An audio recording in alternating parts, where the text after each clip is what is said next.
করো, আমরা পড়ি আমিন। 60টা জিনিস মানুষ মরে যাওয়ার পরে তার কবরে পৌঁছতে থাকে। ইন্না মিম্মা ইয়ালহাকুল মুমিন মিন হাসানাতিহি বা'দা মাউতিহি, মানুষ মরে যাওয়ার পরেও যে 60টা জিনিস তার কবরে পৌঁছায় তার মধ্যে একটা হচ্ছে মসজিদান বানাহু, সে যে মসজিদ বানিয়ে গিয়েছে ওই মসজিদের সওয়াব। সুবহানাল্লাহ পড়েন। আপনি টাকা দিয়ে মসজিদ বানিয়ে দিলেন, ওই মসজিদে মুসল্লিরা নামাজ পড়ে, রোজাদাররা এসে ওখানে ইফতার খায়, তাহাজ্জুদ আদায়কারীরা তাহাজ্জুদ পড়ে, তাদের সওয়াবের কমতি হবে না, কিন্তু তাদের সওয়াবের একটা পার্সেন্টেজ সওয়াব যে ব্যক্তি মসজিদ বানালো তার আমলনামে আল্লাহ ঢুকিয়ে দেয়। সুবহানাল্লাহ বলতে পারলেন না? হে নামাজি আমার ঘরে নামাজ পড়ো আজ, দিল মে তোমার চরণ তলে হৃদয় যায় নামাজ। হে নামাজি আমার ঘরে নামাজ পড়ো আজ, দিল মে তোমার চরণ তলে হৃদয় যায় নামাজ। পড়েন আল্লাহু আকবার। কি সুন্দর লিখেছেন কাজী নজরুল ইসলাম। কাজী নজরুল ইসলাম খুব সুন্দর করে বলেছেন, মসজিদেরই পাশে আমায় কবর দিও ভাই, ঠিক কিনা? মসজিদেরই পাশে আমায় কবর দিও ভাই, যেন গোরে হতে মুয়াজ্জিনের আযান শুনতে পাই। আমার গোরের পাশে দিয়ে ভাই নামাজিরা যাবে, পবিত্র সেই পায়ের ধ্বনি এ বান্দা শুনতে পাবে। গোরা যাবে হতে গুনাহগার পাইবে রেহাই, মসজিদেরই পাশে আমায় কবর দিও ভাই। কত মানুষ নামাজি ভাই মসজিদাঙ্গিনাতে, আল্লাহর নামের জিকির করে লুকিয়ে গভীর রাতে। আমি তাদের সাথে ওই আল্লাহর নাম জপতে চাই, আল্লাহর নাম জপতে চাই। পড়েন সবাই। মসজিদেরই পাশে আমায় কবর দিও ভাই, যেন গোরে হতেও মুয়াজ্জিনের আযান শুনতে পাই। চিল্লায় পড়তে হবে আমিন। কি দরদ ছিল আমাদের জাতীয় কবি কাজী নজরুল ইসলামের। মসজিদের পাশে আল্লাহ তুমি আমার কবর দিও। আল্লাহ এই দোয়াটা কবুল করে নিয়েছে, ঠিক কি না? আমার কবরের পাশে মসজিদ আছে না নাই? আছে। এজন্য মসজিদের সাথে সম্পর্ক জুড়ে দেওয়া এটা ইমানদারের আলামত, আর মসজিদকে ঘৃণা করা এটা মুনাফিকের আলামত। এজন্য আমরা যেন আমাদের হৃদয়টাকে মসজিদের সাথে জুড়ে দেই, মসজিদের সাথে যেন সুসম্পর্ক থাকে। মসজিদ সবার, মসজিদ নিয়ে দলাদলি নাই। দলাদলি আছে অনেক জায়গায়, হানাফি মসজিদ, আহলে হাদিস মসজিদ, এরকম আমরা দেখি বা শুনি, এটা ঠিক না। হানাফি মসজিদ বলে কোনো কথা নাই, আহলে হাদিস মসজিদ বলে কোনো কথা নাই। মসজিদ সবার। ছোট্ট খাট্ট বিষয় নিয়ে মসজিদে মারামারি, একজন হাত তোলে আরেকজন তোলে না, কিলাকিলি আছে না নাই? একজন বলে জোরে আমিন, আরেকজন আস্তে আমিন, মারামারি আছে না নাই? এগুলো কি মারামারি করার কোনো বিষয়? কথা বলেন। সালাতে ফরজ আছে, ওয়াজিব আছে, সুন্নাহ আছে। খেয়াল করে বুঝবেন, ফরজ যদি নষ্ট হয় সালাত ভঙ্গ হয়, you have to repeat your সালাত। ওয়াজিব নষ্ট হলে সালাত ভঙ্গ হয় না, নতুন করে পড়া লাগে না, সেজদায় সাহু দিলেই সালাত আদায় হয়ে যায়। আর সুন্নাহ নষ্ট হলে নামাজ নষ্টও হয় না, নতুন করে পড়াও লাগে না, সৌ সেজদাও লাগে না, নামাজ আদায় হয়ে যায়। সুন্নাহ নষ্ট হলে, এই যে হাত তোলা না তোলা এটা সুন্নাহ, আমিন জোরে বলা না বলা এটা কি সুন্নাহ, যেটা কোনো কারণে কেউ না করলেও তার নামাজ কবুল করে নিবে কে? আর এই সব সুন্নত লই আমগো দেশে গিলাগিলি। মৌলভীবাজারে মাশাআল্লাহ এগুলা নাই, এখানেও আছে। এগুলোর অবসান ঘটুক, আমরা চাই কি চাই না? আর কত এই ছোটখাটো বিষয় নিয়ে আমরা এই বিভেদের প্রাচীর আর দেয়ালকে উঁচু করবো আমাদের মাঝখানে? কবে আমরা ঐক্যের সিন্ডিকেট করব? কবে? আর কবে সাদা মনের মানুষ হব? কবে? আর কত? অনেক হয়েছে, আন্না, এবার থামেন। বিভেদের প্রাচীরকে ভেঙে চুড়িয়ে দেন। ঐক্যের এমন সিন্ডিকেট করতে হবে যাতে কোনো অপশক্তি এই ঐক্যকে ভাঙতে না পারে, বানচাল করতে না পারে। চিল্লায় বলেন ঠিক কিনা? এজন্য মিউচুয়াল রেসপেক্টের দরকার, পারস্পরিক শ্রদ্ধাবোধ সব ক্ষেত্রে, রাজনীতিতে, সামাজিক অ্যাক্টিভিটিসে আমাদের আলেম ওলামাদের মধ্যে পারস্পরিক শ্রদ্ধাবোধের দরকার, মিউচুয়াল রেসপেক্ট। কেউ কাউরে রেসপেক্ট করে না, আমি যেটা বুঝছি এটাই সব, বাকি সব হারাম, এরকম বলে না অনেকে? এরকম যেন না করি। তাহলে মসজিদ সবার, মসজিদ আল্লাহর হাবিব সাল্লাল্লাহু আলাইহি ওয়াসাল্লাম খ্রিস্টানদেরকে মসজিদে ঢুকতে দিয়েছেন, আর আমরা মুসলমান ভাইয়ের জন্য মসজিদে তালা ঝুলাই দেই, আছে না নাই? আল্লাহর হাবিব সাল্লাল্লাহু আলাইহি ওয়াসাল্লাম কোথাও গেলেই প্রথমে মসজিদ বানাতেন। কি বানাতেন? মসজিদ বানাতেন। মক্কা থেকে হিজরত করে মদিনায় আসলেন, কোবায় থাকলেন কয়েক সপ্তাহ। কোবা পল্লীতে তিনি মসজিদ বানালেন, মসজিদ কোবা। ওখানে প্রতি শনিবার কেউ যদি ওযু করে ওখানে যে 2 রাকাত নামাজ পড়ে, একটা কবুল উমরার সওয়াব আল্লাহ তাআলা তার আমলনামায় দিয়ে দেয়। মসজিদে কোবা বানালেন। তারপরে মদিনায় এসে মসজিদে নববী বানালেন আল্লাহর হাবিব সাল্লাল্লাহু আলাইহি ওয়াসাল্লাম, মসজিদে নববী। এটা ছিল আল্লাহ রাসূল সাল্লাল্লাহু আলাইহি ওয়াসাল্লামের বৈশিষ্ট্য। কোথাও গেলেই তিনি মসজিদ বানাতেন, মসজিদে নববী। হায় রে, এখন তো কত সুন্দর মসজিদ আমরা দেখি, আমরা যে সালাত পড়ি। আল্লাহর হাবিব সাল্লাল্লাহু আলাইহি সাল্লামের সময় মসজিদে নববী কি এরকম ছিল? কথা বলেন। ফ্লোর ছিল বালুর ফ্লোর। কিসের ফ্লোর? আমাদের মসজিদের ফ্লোর কিসের? টাইলস। আর আল্লাহ রাসূল সাল্লাল্লাহু আলাইহি ওয়াসাল্লামের মসজিদে নববীর ফ্লোর কিসের? কথা বলে না। তো আওয়াজ করে উত্তর দেন না কেন? কষ্ট হচ্ছে? দুপুরে খাইছেন না সবাই? কেন খান নাই কেন? রোজা রাখছিলেন? হ্যাঁ, ফজর বাদে আইছি।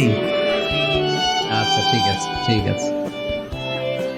আচ্ছা আচ্ছা, সাউন্ড নাই, কথা শোনা যায় না? তো এটা শুনলা কেমনে? জিজ্ঞেস করলাম কথা শোনা যায় না, কয় না। তো এটা শুনলা কি করে? মানে অল্প শোনা যায়, তাই তো? একটু পরে আমার বিদায় ঘন্টা বাজবে, আমি চলে যাব। তোমরা ডিস্টার্ব করতে করতে আমার সময় শেষ। তোমরা ডিস্টার্ব করলে তোমাদের লস। আমি আমার টাইমের 1 মিনিটে বেশি যেতে পারবো না, কারণ এখানে আসরের সালাতের আজান শুরু হয়ে যাবে, এরপরে কোনো কথা নেই। আর বক্তব্য লম্বা করা এটা বেদাত। এই বেদাতকে আমি সুন্নাতের মধ্যে আনতে চাচ্ছি। একটা সময়ে একেবারে কমায় নিয়ে আসবো। এত প্রোগ্রামও আমি করতে চাই না। আমি ঘোষণা দিয়েছি আগামী বছরে সারা বাংলাদেশে আমার প্রোগ্রাম হবে 50টা। কয়টা? 50টা। এরপরের বছর 30টা, এরপরের বছর 20টা। বিভাগীয় প্রোগ্রাম করলেই চলবে আমার। এক এক বিভাগে যে 2 দিন 3 দিন খালাস। এত দরকার নেই, এত লম্বা চূড়ার বক্তব্যের দরকার নেই। আধা ঘন্টা চুপ করে শুনেন, কয়েকটা মেসেজ ড্রপ করি। Take it with you to your home, then practice and apply in the society. নিয়ে যান, আমল করেন, সমাজে কাজে লাগান। সমাজটা আলোকিত করে দিবে কে? খুতাবুকুম তাওয়িলা সালাওয়াতুকুম কাসীরা। আল্লাহর হাবিব সাল্লাল্লাহু আলাইহি ওয়াসাল্লাম বললেন, কিয়ামতের একটা আলামত, কিয়ামতের আগে তোমাদের বক্তব্য হয়ে যাবে লম্বা, সালাত হয়ে যাবে খাটো। সালাতের পরে তাসবিহ পড়তে চায় না লোকজন, ব্যস্ত, মহা ব্যস্ত, সুপার বিজি। কোত্থেকে আসলে এই ব্যস্ততা? আপনি রবের সাথে মুনাজাত, না যাই উনাজি মুনাজাত, আপনার রবের সাথে একাকী নীরবে কথা বলতে মনে চায় না আপনার? এত তাড়াহুড়ো কিসে? ধীর স্থির হন, একটু স্থির হন, একটু মনোদৈহিক প্রশান্তি অর্জনের চেষ্টা করেন। সব সময় ব্যস্ত, ধাক্কাধাক্কি, উচ্ছৃঙ্খলা, এগুলো আমাদেরকে শেষ করে দিয়েছে। এজন্য লম্বা চোরা বক্তব্য ঠিক না। বক্তব্য শুনতে আমাদের ভালো লাগে, আমল করতে ভালো লাগে না। বক্তব্যটা শেষেই সিগারেট ধরায়, আছে না নাই? মাহফিল শেষেই বিড়ি ধরায়, কয় চমৎকার ওয়াজ করছে হুজুরে। ওয়াজটা সেরকম হয়েছে, অনেক কণ্ঠ সুন্দর হুজুরের। এতদিন ইউটিউবে দেখছি, আজকে সরাসরি দেখাইছি, আছে না নাই? তো কি লাভ হয়েছে? লাভটা হয়েছে কি? এই যে মাহফিল শেষে বিড়িটা ধরাইলেন আর গেলেন, কোনো লাভ হয় নাই। এগুলো থেকে বেরিয়ে আসতে হবে। বছরের পর বছর আমাদেরকে শেখানো হয়েছে একভাবে, কেউ এই পরিবর্তনের আওয়াজ তোলে নাই। আওয়াজ আপনাকে তুলতে হবে। আওয়াজ তোলার জন্য এত মানুষ লাগে না, আপনি একাই যথেষ্ট। আপনি দাঁড়ান না সামনে, দেখবেন আপনার সামনে কেউ টিকে থাকতে পারবে না, ঠিক কিনা? কিন্তু আপনার শক্ত সিদ্ধান্ত লাগবে, পরিবর্তনের জন্য শক্ত মানসিকতা লাগবে, যে আমি পরিবর্তন করতে চাই। We have to change. যুগ জামানা পাল্টে দিতে চাই না অনেকজন। এক মানুষই আনতে পারে জাতির জাগরণ। এক মানুষই বিপদকালে বাঁচায় কাফেলায়, ক্ষুদ্র ডিঙ্গি বাঁচায় জাহাজ অসীম দরিয়ায়। এজন্য আপনার শক্ত সিদ্ধান্ত পারে আপনার মৌলভীবাজারটাকে দেশের শ্রেষ্ঠ জেলা, শ্রেষ্ঠ থানা হিসেবে আল্লাহর কাছে কবুল করতে, ঠিক কি না? এজন্য লম্বা চূড়া আলোচনা ঠিক না। ছোটখাটো অল্প কয়েকটা মেসেজ নিয়ে যেতে পারলেই that's enough. One of the minor sign before the day of judgment, your Islamic lectures will be very longer and your salah 5 times a day will be shorter. কিয়ামতের আগে বক্তব্য লম্বা, নামাজ খাটো, তাসবিহ পড়ে না, ব্যস্ত, মহাব্যস্ত। এই মহাব্যস্ততা ছাড়েন, কোরআন সুন্নাহর দিকে ফিরে আসেন। বরকত দিবে কে? বিশ্বনবীর মসজিদে নববীর ফ্লোর বালুর ফ্লোর ছিল, আমাদের ফ্লোর টাইলস। আল্লাহর হাবিব সাল্লাল্লাহু আলাইহি ওয়াসাল্লামের মসজিদে বালি নিচে, এই বালিতেই নামাজ পড়তেন। বৃষ্টি হলে কাদামাটি হয়ে যেত, কাদামাটিতেই সেজদা করতেন। সেজদা করলে কাদার মাটি আল্লাহর হাবিব সাল্লাল্লাহু আলাইহি ওয়াসাল্লামের নাকে আর কপালে লেগে যেত। তিনি সালাম ফিরিয়ে সাহাবাদের দিকে মুখ ফিরিয়ে বসলে দেখতেন প্রতিটা সাহাবীর নাকে আর কপালে কাদার মাটি মিশে আছে। তার মানে প্রিয় নবী সাল্লাল্লাহু আলাইহি ওয়াসাল্লামের মসজিদে নববী ছিল কাঁচা, কিন্তু মুসল্লি ছিল পাকা। আমাদের মসজিদগুলা হয়েছে পাকা, কিন্তু মুসল্লি কাঁচা, ঠিক কি না? ফজরের সালাতে মানুষ নাই। ইমাম সাহেব আছেন কে কে এলাকায়? দেখি ইমাম, মসজিদের ইমাম, মাশাআল্লাহ। আপনাদের এইখানে ওই মসজিদে ফজরের নামাজে কয় কাতার হয়? 5 জন 6 জন? কেনে এত কম? কেনে? হ্যাঁ, আসে না, আসতে চায় না লোকজন। তো এই যে 5-6 জন ফজরের সালাতে, কল্পনা করতে পারেন ফজরের সালাতে এত কম লোক? ফজরের জামাতে লোক যায় না, এটা একটা মহামারী। যেদিন ফজরের জামাতের দৃশ্য আর জুমার নামাজের দৃশ্য একরকম হয়ে যাবে, ওই দিনই বাংলাদেশে ইসলাম কায়েম হয়ে যাবে। এখন স্লোগান তুলে বিপ্লব বিপ্লব, ইসলামী বিপ্লব। আর ফজরের সময় আমি কম্বলের ভিতরে, আছে না নাই? কোনো বিপ্লব হবে না। ফজরের নামাজ জামাতে পড়ুন, সকালটারে বরকতময় করে দিবে কে? আল্লাহর হাবিব সাল্লাল্লাহু আলাইহি ওয়াসাল্লামের মসজিদ ছিল সবার জন্য উন্মুক্ত, এখানে সবাই আসতে পারত। এজন্য মসজিদ হবে সবার। আমরা মসজিদের আবাদকারী হতে চাই। এজন্য রাব্বুল আলামিন বলেন, ইন্নামা ইয়া'মুরু মাসাজিদাল্লাহি মান আমানা বিল্লাহি ওয়াল ইয়াউমিল আখির ওয়া আকামাস সালাতা ওয়া আতাজ যাকাতা ওয়া লাম ইয়াখশা ইল্লাল্লাহ ফাআসা উলাইকা আন ইয়াকুনু মিনাল মুহতাদিন। সুবহানাল্লাহ পড়েন।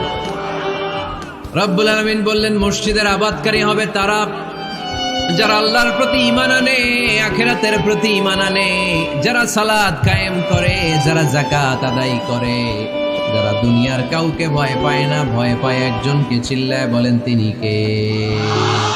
যাদের হৃদয়ে আছে আল্লাহর ভয়, তারা কবু পথ ভুলে যায় না। আল্লাহর প্রেম ছাড়া এই দুনিয়া কারো কাছে কোনো কিছু চায় না, ঠিক কিনা? তাহলে যারা মসজিদের আবাদকারী এরা ভয় পায় একজনকে, চিল্লায় বলেন তিনি কে? মসজিদের আবাদকারীদের প্রথম গুণ, তারা আল্লাহ বিশ্বাস করে, তারা আখিরাতে বিশ্বাস করে, তারা সালাত কায়েম করে, তারা যাকাত আদায় করে, তারা আল্লাহ ছাড়া পৃথিবীর কাউরে ভয় পায় না। আল্লাহ বলেন, ফাআসা উলাইকা আইয়াকুনু মিনাল মুহতাদিন। আশা করা যায় তারাই হলো হেদায়েতের রাস্তার উপরে আছে, ঠিক কি না? তারাই মসজিদের আবাদকারী, যারা মসজিদে যায়, সালাত আদায় করে।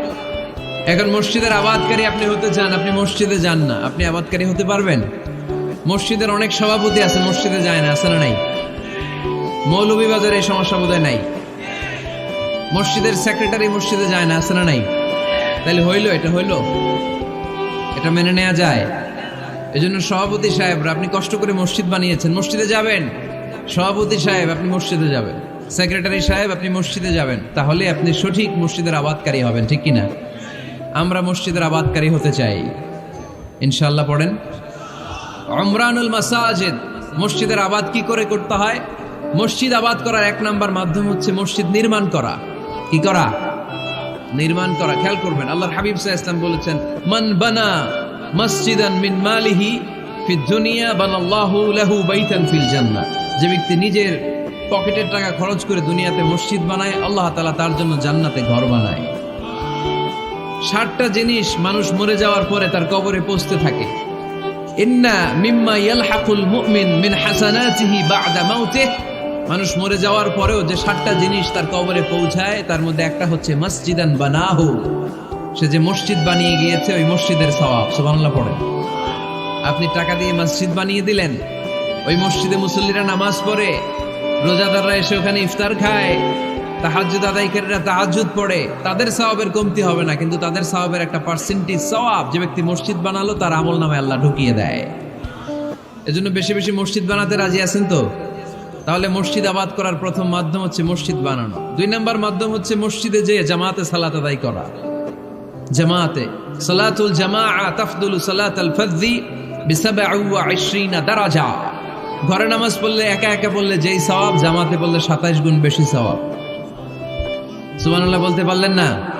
হে নামাজি আমার ঘরে নামাজ পড়ো আজ, দিল মে তোমার চরণ তলে হৃদয় যায় নামাজ। হে নামাজি আমার ঘরে নামাজ পড়ো আজ, দিল মে তোমার চরণ তলে হৃদয় যায় নামাজ। পড়েন আল্লাহু আকবার। কি সুন্দর লিখেছেন কাজী নজরুল ইসলাম। মসজিদ কেমন যেন মসজিদ তার নিজের ভাষায় আল্লাহর কাছে কেঁদে কেঁদে ফরিয়াদ জানায়, আল্লাহ নামাজিরা আমার ঘরে আসে না, কি সুন্দর টাইলস, কি সুন্দর মুসল্লা, কি সুন্দর এয়ার কন্ডিশন, সব আছে কিন্তু মুসল্লি নাই, ঠিক কিনা? মসজিদগুলো আল্লাহর কাছে ফরিয়াদ জানায়। এজন্য আমরা যেন মসজিদমুখী হই। কি মুখী? আওয়াজ করে বলতে হবে, কি মুখী? মসজিদমুখী। তাহলে মসজিদ আবাদের 1 নম্বর পদ্ধতি মসজিদ বানানো। 2 নম্বর মসজিদে বেশি বেশি যে জামাতে সালাত আদায় করা। 3 নম্বরে মসজিদের সাথে সম্পর্ক জুড়ে দেওয়া, হৃদয়টা যেন সবসময় মসজিদের সাথে লেগে থাকে। আল্লাহর হাবিব সাল্লাল্লাহু আলাইহি ওয়াসাল্লাম বললেন, সাবআতুন ইউযিল্লুহুমুল্লাহু ফি যিল্লিহি ইয়াওমা লা যিল্লা ইল্লা যিল্লু। 7 শ্রেণীর ব্যক্তিকে আল্লাহ তাআলা কিয়ামতের দিন আরশের নিচে ছায়া দিবে, যেদিন আল্লাহর আরশের ছায়া ছাড়া কোনো ছায়া পৃথিবীতে থাকবে না। সেই দিনটা কি এই দিনের মতো? কিয়ামতের দিনটা আজকের এই দিনের মতো হবে? 50,000 বছর হবে। এটা লেন্থ, এটা ডিউরেশন। কাআন সাফসাফা লা তারা ফিহা ইওয়াজা ওয়ালা আমতা, লেভেল প্লেইং ফিল্ড, তামার জমিন। একটু কল্পনা করেন তো ওই দিনটা কত ভয়ঙ্কর। বাবা ছেলেরে চিনবে না ওই দিন, ছেলে বাবারে চিনবে না, স্ত্রী স্বামীকে চিনবে না, স্বামী স্ত্রীকে চিনবে না, পীর সাহেব মুরিদ চিনবে না, মুরিদ পীর সাহেবকে চিনবে না, নেতা কর্মীকে চিনবে না, কর্মী নেতাকে চিনবে না। হায় হায়, ইয়া নাফসি বলে কাঁদবে। সূর্যটা মাথার কাছে চলে আসবে, সূর্যের তাপে মাথার মগজগুলো গলে গলে নাকের ছিদ্র আর কানের ছিদ্র দিয়ে টপ টপ করে বেয়ে বেয়ে পড়বে। তৃষ্ণায় মানুষগুলো পাগল পাড়া, জিহ্বাটা বের হয়ে নাভি পর্যন্ত ঝুলতে থাকবে। সেদিন সবাই পাগলের মতো ছুটতে থাকবে, কোনো ছায়া নাই আল্লাহর আরশের ছায়া ছাড়া। আল্লাহর হাবিব বললেন 7 শ্রেণীর ব্যক্তিকে আল্লাহ তাআলা আরশের নিচে ছায়া দিবেন। এর মধ্যে 1 শ্রেণীর ব্যক্তি রাজুলুন কলবুহু মুআল্লাকুন বিল মাসাজিদ, ওই ব্যক্তি যার হৃদয়টা সবসময় আল্লাহর মসজিদের সাথে লেগে থাকে। মসজিদের সাথে যার হৃদয় লেগে থাকে তাকে আরশের নিচে ছায়া দিবে কে? এজন্য মসজিদের সাথে যেন আমাদের হৃদয়গুলো লেগে থাকে। অনেকেই দেখবেন এত ভালো নামাজে, জোহর পরে টেনশন করে আসরটা কই পড়বো, আসর পরে চিন্তা করে মাগরিবের সময় আমি কোথায় থাকবো, মাগরিবের সময় টেনশন, ইস এশাটা হয়ে গেলেই তো শেষ। এরকম লোক আছে না নাই? এদেরকে সেই কঠিন ভয়াবহ দিনে আরশের নিচে ছায়া দিবে কে? তারপরে মসজিদ আমাদের 4 নম্বর পদ্ধতি মসজিদকে পরিচ্ছন্ন রাখা, মসজিদকে ঝাড়ু দেয়া। মসজিদকে যারা পরিষ্কার করে তাদের হৃদয়ের যন্ত্রণা দূর করে দেয় কে? সাইয়েদনা ইব্রাহিম আলাইহিস সালাম এবং ইসমাঈল আলাইহিস সালামকে আল্লাহ তাআলা আদেশ করেছেন, তাহহিরা বাইতিয়া লিত-তাইফিনা ওয়াল আকিফিনা ওয়ার রুকআই সুজুদ। হে ইব্রাহিম ইসমাঈল, বাপ বেটা দুইজন মিলে মসজিদ ঝাড়ু দাও। কি ঝাড়ু দাও? মসজিদেরি ঝাড়ু বড়দার ও কামারে হাত শোনো আমারে মুনাজাত। পড়েন, শোনো শোনো ইয়া ইলাহি আমারে মুনাজাত, শোনো আমারে মুনাজাত। পড়েন আমিন। মসজিদ ঝাড়ু দেওয়া মসজিদ আমাদের অন্তর্ভুক্ত। আপনারা কেউ কোনোদিন মসজিদ ঝাড়ু দিয়েছেন নাকি? কে কে দিয়েছেন দেখি? সবাই সবাই মসজিদের খাদেম? মাশাআল্লাহ। আমিও দিছি মসজিদ ঝাড়ু, অনেক দিছি। মাশাআল্লাহ, আল্লাহ তুমি কবুল করো। যাদের হৃদয়ে বড় জ্বালা, ফ্যামিলিতে সুখ নাই, শান্তি নাই, তারা হৃদয়ে প্রশান্তি আনতে চাইলে এতিমখানায় যাবেন, এতিমের মাথায় হাত বুলিয়ে দিবেন, এতিমের মুখে খাবার তুলে দিবেন। আপনার হৃদয়টারে নরম করে দিবে কে? আল্লাহর ঘর মসজিদে যাবেন, নিজ হাতে মসজিদটারে একটু পরিষ্কার করে দিবেন, আপনার জীবনটারে উজালা করে দিবে কে? তাহলে এগুলো করার মাধ্যমে আমরা মসজিদের আবাদ করতে চাই। আমরা মসজিদের আবাদকারী হতে চাই কি চাই না? আল্লাহর ঘর মসজিদ আবাদ করার মতো শ্রেষ্ঠ কাজ পৃথিবীতে হতে পারে না। এই মসজিদের কিছু আদব আছে, আল্লাহ রাসূল সাল্লাল্লাহু আলাইহি ওয়াসাল্লাম বলেছেন এই আদবগুলো মেনটেন করে যেন আল্লাহর ঘর মসজিদের সাথে আমরা ব্যবহার করি। মসজিদের 1 নম্বর আদব হচ্ছে মসজিদে ওযুর সাথে প্রবেশ করা। কিসের সাথে? ওযু করে পরিচ্ছন্ন হয়ে মসজিদে প্রবেশ করা। এজন্য অপবিত্র অবস্থায় গোসল ফরজ, এরকম অবস্থায় মসজিদে ঢোকা যাবে? কথা বলেন, ঢোকা যায়? যেই নারীদের মাসিক চলতেছে, মেনস্ট্রুয়েশনাল পিরিয়ড চলতেছে, ওই নারীদের পক্ষে মসজিদে ঢোকা জায়েজ আছে? নাই। তাহলে এটা হলো 1 নম্বর আদব। মসজিদে ঢোকার সময় কি করে ঢুকবো? ওযু করে। আওয়াজ করে বলেন, কি করে ঢুকবো? ওযু করে। 2 নম্বর আদব হচ্ছে মসজিদে যাওয়ার সময় সবচেয়ে ভালো জামাটা পরে যাব, সবচেয়ে ভালো পাঞ্জাবিটা পরে যাব। জান তো আপনারা? না সবচেয়ে সিরাটা পরে যান? হ্যাঁ, অনেকের নামাজের জন্য একটা পুরান জামা আছে, সিরা পাড়া, এদিকে হাত উঠাইলে দেখতে দেখা যায়, আছে না নাই? সবচেয়ে সিরা পাড়াটা রাখে নামাজের জন্য, কপাল পোড়া। আর সুন্নাতে খাতনার অনুষ্ঠানে গেলে মাশাআল্লাহ লেহেঙ্গা গায়ে দিয়ে যায়, আছে না নাই? না, আপনি ইবাদতের জন্য সবচেয়ে সুন্দর জামাটা রাখবেন। এজন্য রাব্বুল আলামিন বলেন, ইয়া বানি আদম খুযু যিনাতাকুম ইনদা কুল্লি মাসজিদ।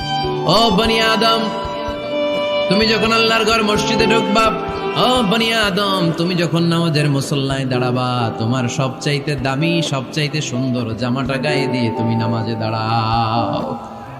ঠিক কি না? তাহলে এখন মসজিদে যাওয়ার সময় কি গায়ে দিয়ে যাবেন বলেন? খিতা করবেন? হ্যাঁ, মাশাআল্লাহ। হ্যাঁ, সবচেয়ে ভালো কাপড়টা আয়রন করে পারফিউম মেখে তারপরে আমরা যাব। রাজি আছেন তো? 3 নম্বর আদব হচ্ছে মসজিদে ঢোকার সময় বাম পা দিয়ে ঢুকতে হয়।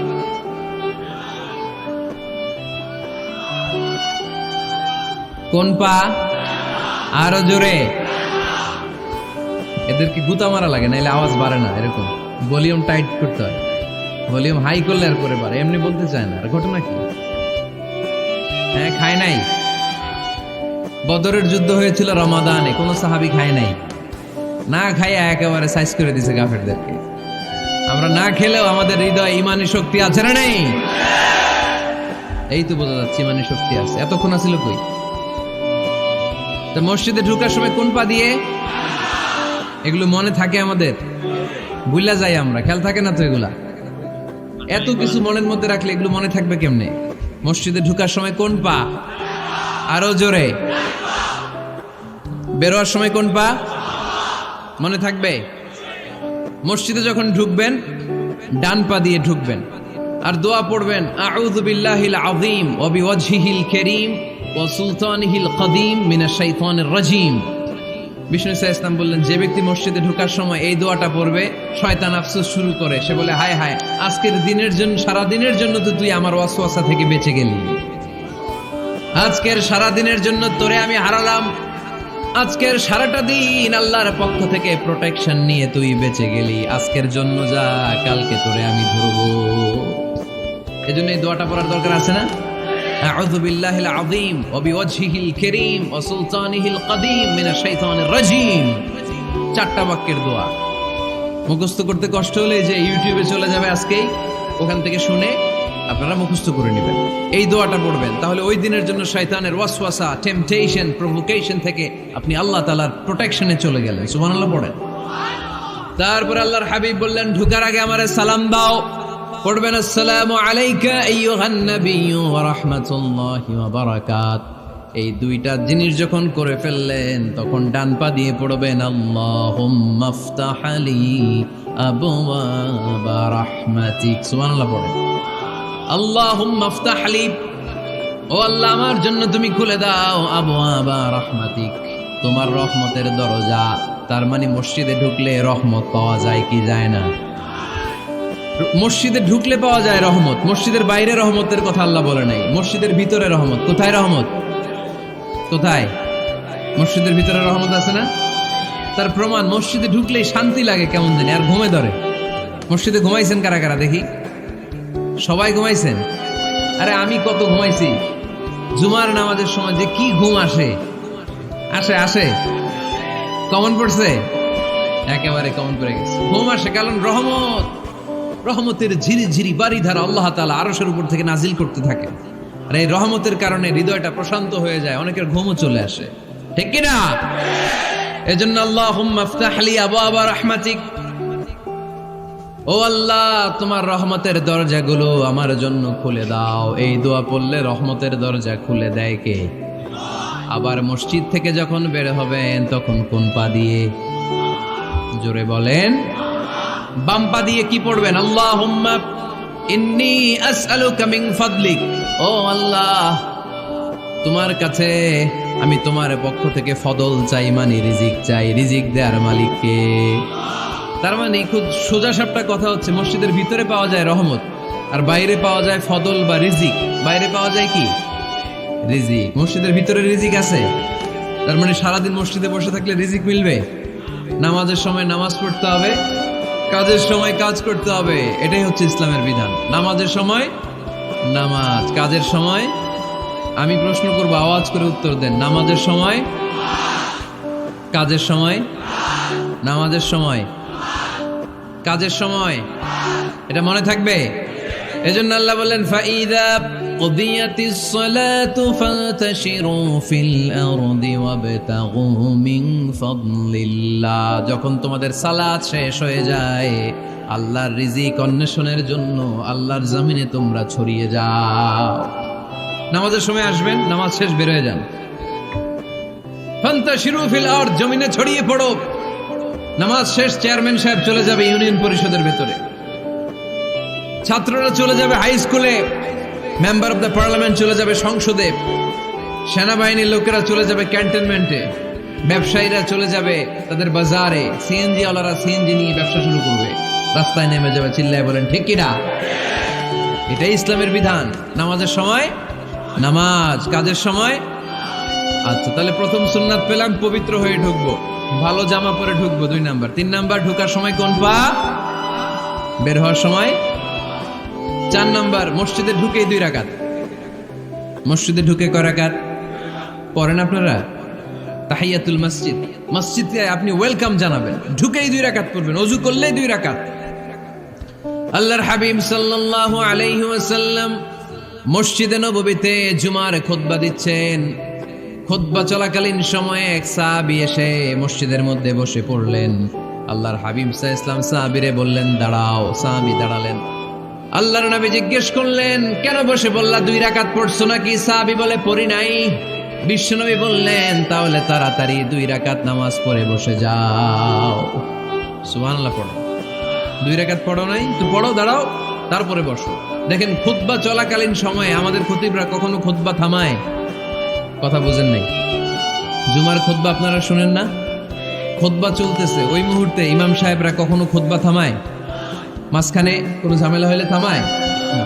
প্রথম খুতবা শেষ, বসে, তারপরে দ্বিতীয় খুতবা। খুতবার মাঝখানে কোনো থামাথামি নাই। কিন্তু আল্লাহর হাবিব সাল্লাল্লাহু আলাইহি সাল্লাম কেমন খতিব ছিলেন দেখেন। আল্লাহর হাবিব সাল্লাল্লাহু আলাইহি সাল্লামের খুতবা দেওয়ার স্টাইল এন্ড অ্যাটিটিউড এবং আমাদের খুতবা দেওয়ার স্টাইল এন্ড অ্যাটিটিউড, আল্লাহ রাসূল সাল্লাল্লাহু আলাইহি সাল্লামেরটা কত প্রাণবন্ত ছিল। আল্লাহ রাসূল সাল্লাল্লাহু আলাইহি সাল্লাম সোসাইটি ওরিয়েন্টেড একজন পার্সোনালিটি ছিলেন, সমাজের মানুষ কেন্দ্রিক, খুব সামাজিক ছিলেন আল্লাহ রাসূল সাল্লাল্লাহু আলাইহি সাল্লাম।